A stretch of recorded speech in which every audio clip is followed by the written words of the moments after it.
Hi, my name is Avrohom Vinitsky. My son Ruben attends SINAI at YCQ. This is his first year at SINAI. He's in second grade. And I wanted to share with you a few things. The first thing is that I would like everybody to know, and that's why I'm so happy to speak here tonight, what an incredible program SINAI is. The dean kind of hit on everything that I wanted to speak about, which is great, but I can tell you it's true. They are an extremely talented teachers who take everything very seriously, all parts of everything. They are a resource for everything you need to know about your child that you wish you always wanted to know. They understand your child better than I do. And they definitely, in terms of individualism, it is, I don't know how they have the time to spend so much time just on my kid, but they literally have a plan for my child.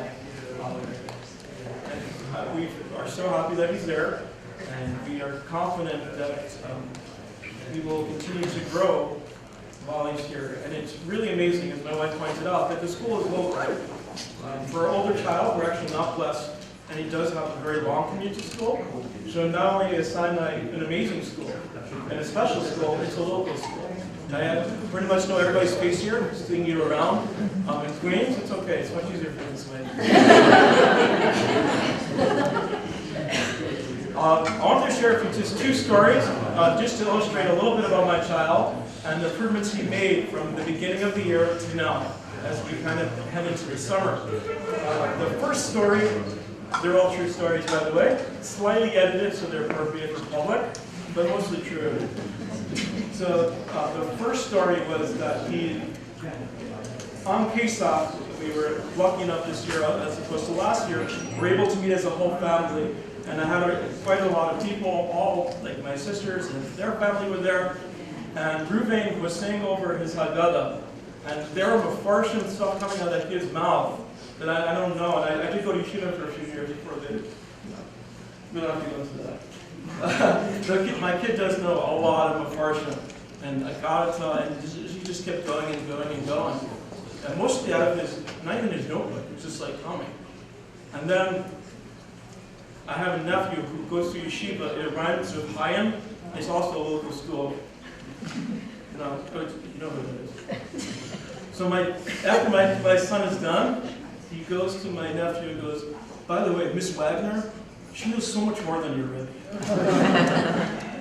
So it just illustrates, if you think you're sending your kid to a special school, it is true, it's a special school. But frankly, this school should probably be a model for all yeshivas. And if you're a parent who's thinking about sending your kid to the so-called special school, I assure you, you're getting a premium product that perhaps you might not get in a regular school. So go for it. Just do it. Trust me, you'll be okay. It'll work out for you. And the last thing I want to end with, and again, I do appreciate you allowing me to speak, is Friday night for Rabbi Welcher's shul. And the Bar was right before shul, so Rabbi Welcher was talking about the concept that one should have separate, if one's having a meat and a dairy milk together, the dairy should go first. The bread should not be the same for both. So after davening, Ruben goes over, Rabbi Welcher, I have a question. And Rabbi Welcher said, I'll answer your question in a second. We just have to wait until everybody says Shalom Aleichem, not to hold everybody up. Well, first of all, my kid in the beginning here could not wait for anything. He would just continue talking until Rabbi Welcher would answer his question. So the fact that he had patience for 5 minutes and kept in mind his question the whole 5 minutes and didn't forget his question is the training that he received at SINAI. So he asked Rabbi Welcher,